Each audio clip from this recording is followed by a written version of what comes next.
هلا متابعينا، شلونكم؟ اخباركم؟ ان شاء الله تكونون بخير. اليوم جيتكم فيديو كلش حلو وبسيط، وقلت خلي اصوركم ولو اني مقطوعة عن القناة. صار لي هواية، صار شهر تقريبا اني مقطوعة عن القناة. قلت خلي ارجع لكم وان شاء الله راح تشوفون فيديوهات بعد احلى من هذا. ولو اني قلت خلي اصوركم اياه ولو بسيط، وبس اهم شي اشاركوا لي هذا الفيديو واشارك لكم اياه ان شاء الله هذا الفيديو. بس قبل ما نبلش بالفيديو نقول لكم لا تنسونا باللايك والمشاركة ودعم للقناة. اللي ما مشترك بقناتنا نقول له اشتركوا لي بعد زائد أصدقائكم أو أقاربكم، ونقول لكم دزوا على مود تكبر قناتنا بوجودكم إن شاء الله. وقلت خلي نطلع ونغير جو أحسن ما قاعدين بالبيت وضوجة وكآبة. طلعنا أنا وأختي وصديقتنا وأمها وصديقتنا الثانية، اتفقنا قبل يوم قلنا خلي نطلع رحنا للمسابح. بس أنا ما صورت لكم، ما أقدر أصوركم هناك، بس إن شاء الله من نروح مرة ثانية أصوركم هيش مقتطفات وتشوفون الأجواء الحلوة هناك. قلنا خلي نغير جو ونطلع. احنا طلعنا هسه من المسابح ورجعنا للمركز للتشارشة. نروح نتغدى ونشوف بعد راح نصوركم ان شاء الله واحنا منقصر وياكم. احنا مشتاقينكم هواية. هسه خلينا ننطلق للمطعم ونشوف شنو الطلبية مالتنا وشنو راح نطلب وشنو راح نسوي بعد. شوفوا هاي الاجواء بتركيا ولو باردة كلش، بس احنا قلنا لازم نطلع احسن ما نضل قاعدين بالبيت. لازم نغير جو، يعني احسن ما تضلين قاعدة بالبيت وكآبة تصير عندك وما اعرف شنو. قلنا لازم نطلع. اختي قاعد خلي نروح ونغير هم جو. ولو اني صار لي فترة ما طالعة، قلت خلي اطلع هالمرة واصور لكم اجواء حلوة. واذا تحبون هيك فلوقات خارج البيت اكتبونا بالتعليق. ان شاء الله فيديو جاي هم راح اصوركم خارج البيت وتشوفون الاجواء بعد احلى من هذا التصوير ان شاء الله. وما اقصر وياكم وان شاء الله ما راح انقطع على القناة ان شاء الله. هسه احنا وصلنا للمركز ورايحين للمطعم. قلت لكم نتغدى ونشوف بعد راح نصور لكم. اذا قدرت اصوركم، اذا ما قدرت اختم لكم اياه بالمطعم. شوفوا هاي التغييرات بالشاشة تصير تعمير، واحنا صورنا لكم اياه قبل هذا الفيديوهات. شلون دي يصير كل سنة هم يعمرون وما يعني يبقون على لازم كل فترة يعمرون، لا كل سنة هم عندهم تفليش يفلشون يعمرون يسوون تغييرات بهاي المحافظة. هسه احنا هنا طبينا للمطعم وطلبنا هاي الطلبية برجر، وكلنا طلبنا نفس الطلبية،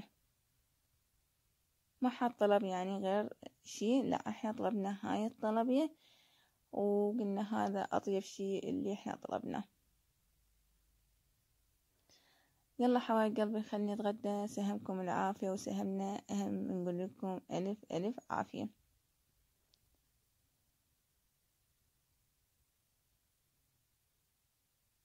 هسه راح نطلع من المطعم ونروح الفلة ونغيركم جو كلش حلو مع الملابس، وأدري بنات يحبن هيجي أجواء.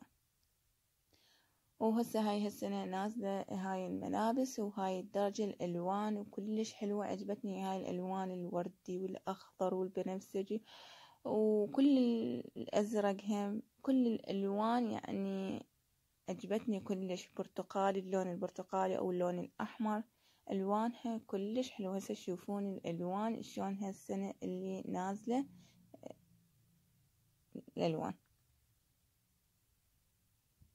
هاي الألوان البيجية أو الجوازيات أو شي لا ما حاطتها بالي، بس بالي هيك ألوان الأحمر الأزرق الأخضر البرتقالي. ولا البرتقالي كلش لونه حلو ويخبل.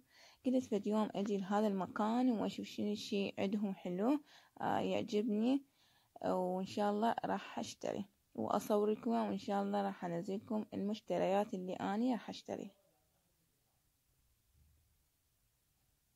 باع الأزرق، شلون الأزرق يجنن.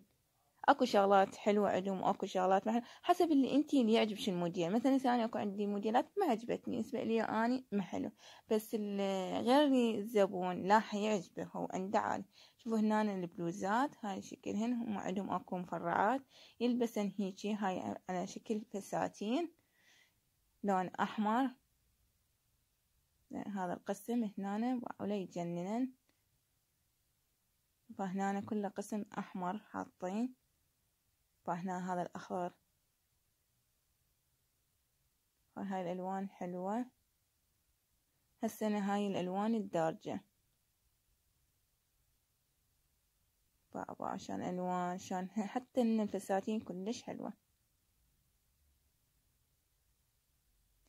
ولو عالسريع أني صورت لكم هذني الألوان القماصة. ضيم هاي القماصة ألوانها كلش حلوة. شوفوا البرتقالي الأخضر يجنن، حتى موديلهن كلش حلو. حبايب قلبي هنا أنا راح أختم لكم هذا الفيديو. نقول لكم لا تنسونا باللايك والمشاركة ودعم للقناة. اللي ما مشترك بقناتنا نقول له اشترك، اللي ما داز عند أصدقائه أو أقاربه نقول له دز على مود تكبر قناتنا، ووجهكم إن شاء الله عن قريب يا رب.